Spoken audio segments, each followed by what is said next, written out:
সাপে আর ব্যাঙে ছিল খুব বন্ধুত্ব। ব্যাঙ বলছে সাপ, তোমারে দেখতে খুব ভালো, তেল কুচকুচে, তারপরে তুমি যখন ফনা ধরো তাও দেখতে বেশ সুন্দর, কিন্তু তোমার একটা দোষ, এটা না বলে পারলাম না, নেভার মাইন্ড। সাপ বললো আচ্ছা বলো, কি বলতে চাও? ব্যাঙ বলছে তুমি যখন চলো তখন তুমি কিন্তু সোজা হয়ে চলো না, খালি এইরকম করে চলো, এইটা বড্ড বিশ্রী লাগে। তা না হলে তুমি অন্য দিক থেকে খুব ভালো, দেখতেও ভালো, ফনা ধরলে খুবই সুন্দর লাগে, তোমার ক্ষিপ্রতা, তোমার ক্রুদ্ধতা, এসবটাই কাবিলে তারিফ। সাপ শুনে বলছে বেয়াদব, আমার সমালোচনা করার এত বড় দুঃসাহস কোথায় পেলি? ফনা তুলেছে, ফস করে গেছে।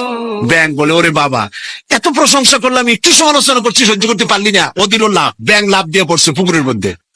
এখন ফস করে উঠছে, পাশে ছিল এক রাখাল, ফস করলো কি, আগায় দেখে যে সাপ, হাতে ছিল হেদায়েতুল্লাহ, বুঝছেন তো কি, বাস বিসমিল্লাহ কই আরম্ভ করছে, জায়গায় শেষ, একদম সোজা।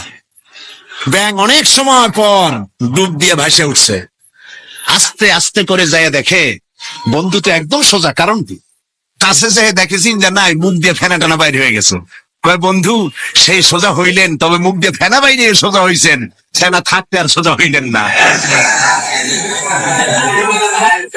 সুতরাং আপনারা ঠিকই ফিরে আসবেন, তবে সহজে আসবেন না, কারণ ক্ষমতা বড় বালাই, এটা দারুণ মোহ।